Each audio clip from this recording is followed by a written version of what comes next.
नमस्कार दोस्तों, स्वागत है एक बार फिर आपका इस चैनल में। आज के वीडियो में बात करेंगे कि रिले, इलेक्ट्रिकल रिले क्या होती है और कैसे काम करती है। रिले को अगर सरल भाषा में समझे तो बस रिले को आप समझ लीजिए एक स्विच, जो इलेक्ट्रिकल का स्विच होता है। जैसे आपके घरों में पंखा बत्ती चालू करने के लिए स्विच लगा होता है, उसी तरह हमारा रिले भी होता है। स्विच क्या करता है, स्विच को हम काम कराने के लिए खुद ही ऑन ऑफ करना पड़ता है, जबकि रिले स्वतः ही अगर आप उसको उचित वोल्टेज और उचित करंट मिल गई, वोल्टेज या करंट मिल गई उचित, तो स्वतः ही बंद या चालू हो जाती है। तो हमारा रिले एक ऑटोमेटिक स्विच है जो किसी भी फॉल्ट को सेंस करता है। और सेंस करने का मतलब कि कोई किसी तरह का अगर फॉल्ट है, कैसा फॉल्ट है, कब काम करना है, इसी तरह वो सेंस करता है इसे। और फिर फॉल्ट को अलग करने के लिए सिग्नल भेजता है, सिस्टम को सिग्नल भेजता है कि इस सर्किट में ऐसा फॉल्ट है, आप इसको अलग कर लीजिए, सिग्नल भेजता है। तो इस तरह हमारा रिले एक सुरक्षा उपकरण है जो सिस्टम को फॉल्ट से अलग कर बचाता है। और जैसे कोई फॉल्ट आ गया, किसी असमान स्थिति पर पता लगाता है। रिले हमारा कोई असमान स्थिति हुई तो उसका पता लगाता है और किसी कार्य करने के लिए सर्किट ब्रेकर को कार्य करने के लिए आदेश देता है।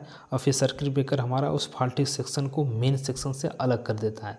तो रिले हमारा यहाँ फॉल्ट को सेंस किया और सर्किट ब्रेकर को कमांड दिया उस फॉल्टी सेक्शन को अलग करने के लिए। हम रिले को ही इलेक्ट्रिकल सर्किट का ब्रेन कहते हैं। जिस तरह हमारे शरीर में एक ब्रेन है, अब अगर हमें किसी शरीर में किसी भी जगह अगर कोई दर्द होता है तो तुरंत हमारा ब्रेन पता कर लेता है वो दर्द कहाँ हो रहा है।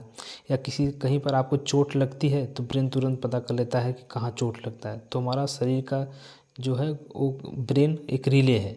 उसी तरह रिले भी रिले भी किसी भी सिस्टम में कोई फॉल्ट लगता है तुरंत सेंस करता है और कार्य के लिए कमांड दे देता है।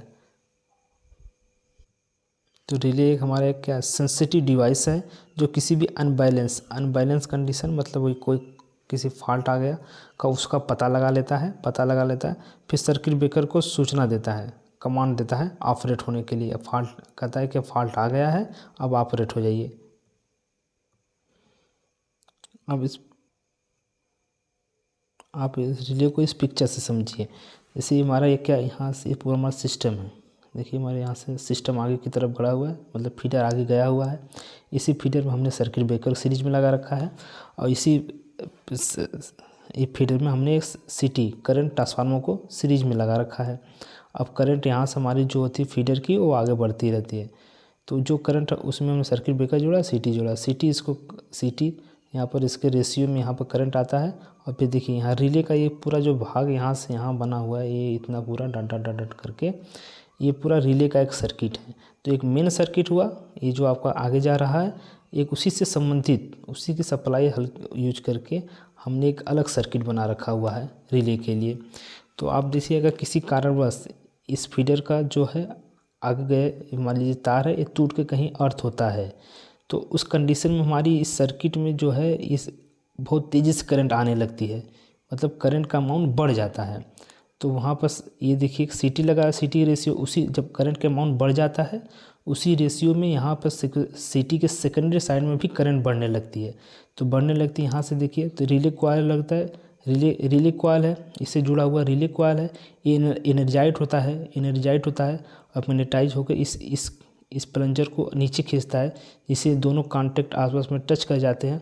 फिर ये सर्किट कंप्लीट होती है ट्रिप कॉइल की। ट्रिप कॉइल की सर्किट पूरी होती है, ये एनर्जाइट हो जाता है।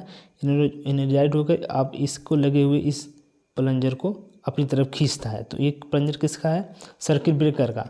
सर्किट ब्रेकर को यहाँ से ऐसे खींचता है तो यहाँ पर ये जो क्लोज कॉन्टैक्ट है ये यहाँ चले आते हैं और ये ओपन हो जाते हैं। इसको सर्किट ब्रेकर ओपन करके इस फॉल्टी जो इस सिस्टम में फॉल्ट आया है इसको यहाँ से अलग कर देगा। आपका यहाँ का जो सिस्टम आगे का है वो चलता रहेगा। तो रिले का हमारे देखिए अलग सर्किट है, और कितने रिले पे वो कितने सर्किट उसकी सर्किट कितने वोल्ट पे नहीं ऑपरेट होगी ये पहले से डिसाइड करके रखा जाता है यहाँ पर। और फिर कितने पे इसकी करंट के ज़्यादा, जैसे यहाँ पर करंट बढ़ेगी फॉल्टी की वजह से, वहाँ पर उसी रेशियो में यहाँ की करंट बढ़ जाती है, इस सर्किट में दौड़ने वाली करंट। तब ये जो हमारा रिले कॉइल है, ट्रिप कॉइल, ये एनर्जाइड हो जाते हैं और उसमें चुंबक बन जाते हैं। तो ये प्लंजर के अपना खींच लेते हैं और फिर हमारा यहाँ फॉल्टी सेक्शन, जो ये फॉल्टी सेक्शन है, ये अलग हो जाता है। ये हमारा किसी भी तरह फॉल्ट है, अर्थ फॉल्ट हो जाता है या कोई शॉर्ट सर्किट हुआ, शॉर्ट सर्किट पर अलग करंट बहेगी, तो वहाँ पर भी जब करंट ज़्यादा हो जाएगी तो यहाँ उसी रेशियो में इसकी भी करंट बढ़ जाएगी, फिर एनर्जाइज हो जाता है। इसी तरह कोई भी सिस्टम में फॉल्ट आता है, अनबैलेंस फॉल्ट आता है, तो यहाँ से सर्किट ब्रेकर ओपन करके वो हमारा अलग कर देता है। यही रिले का काम है। तो किसी भी फॉल्ट को सेंस कर लेता है और फिर सर्किट ब्रेकर को कमांड दे देता है यहाँ पर ट्रिप कॉइल के माध्यम से खोलने के लिए।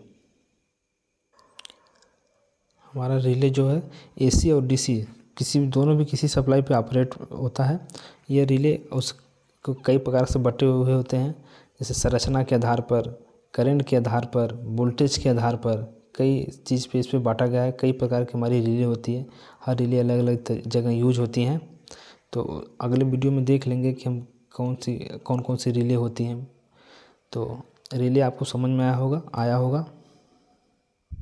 तो कुल कि रिले का बस इतना ही काम है कि फॉल्टी चीज़ को सेंस कर ले, फॉल्ट को सेंस कर ले और सिग्नल दे दे आगे, मतलब सर्किट ब्रेकर को सिग्नल दे दे उस फॉल्टी सेक्शन को अलग करने के लिए। तो उम्मीद है आपको रिले समझ में आया होगा।